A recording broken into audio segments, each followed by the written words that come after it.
Hace unos días, de nueva cuenta, el presidente enderezó sus baterías en contra de los órganos constitucionales autónomos al anunciar que presentará al Congreso de la Unión una iniciativa para desaparecer a varios de ellos.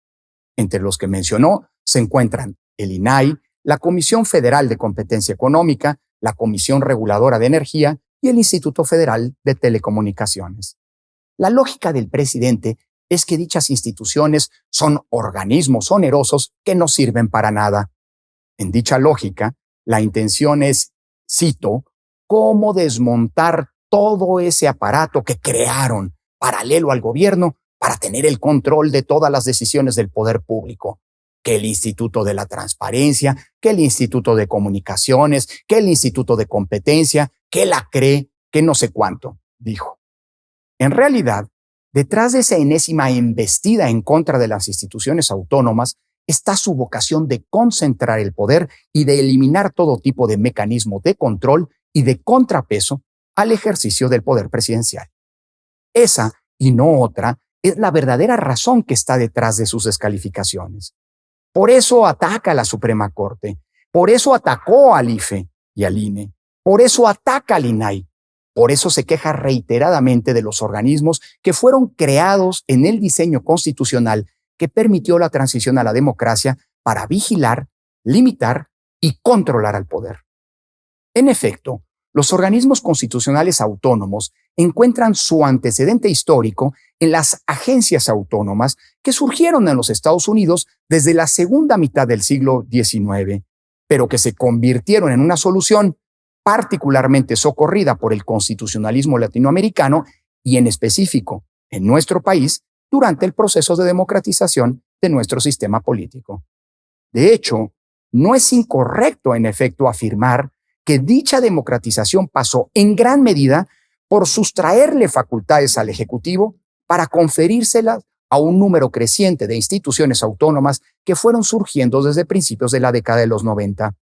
De hecho, todos esos organismos, todos sin excepción, cumplen funciones que originalmente estaban en manos del gobierno y que distinguieron, por cierto, al régimen autoritario que se consolidó a cabo de la revolución y que hacía del presidente el vértice y el eje articulador de todo nuestro sistema político.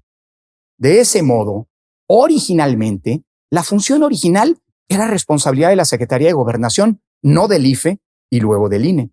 La función de definir la política monetaria antes la conducía la Secretaría de Hacienda, no el Banco de México. Las garantías antimonopólicas establecidas en la Constitución antes eran responsabilidad de la Secretaría de Economía o de sus antecesores, no de la Comisión Federal de Competencia Económica.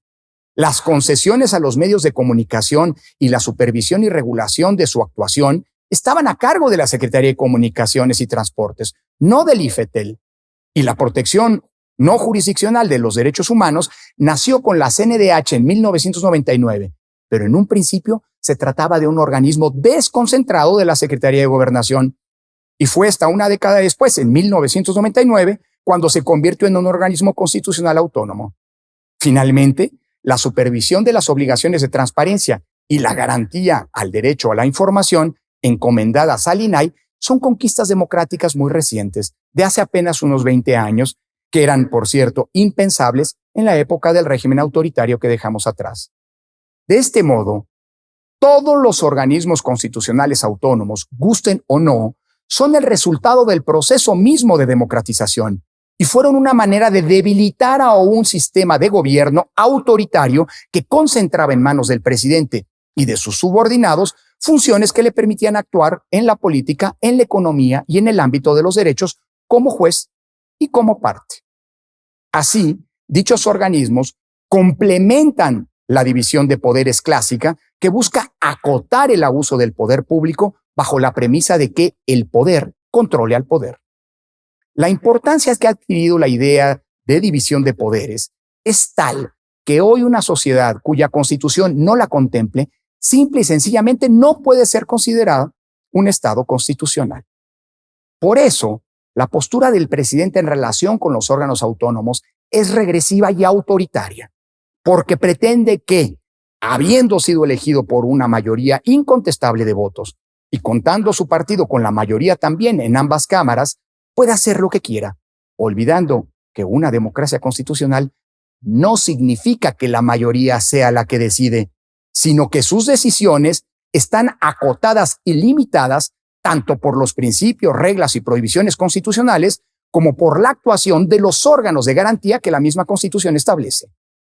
Los organismos constitucionales autónomos son eso, instancias que fueron pensadas para proteger a los derechos fundamentales frente a los eventuales abusos del poder público, en primer lugar, de los poderes mayoritarios, precisamente el Ejecutivo y el Legislativo.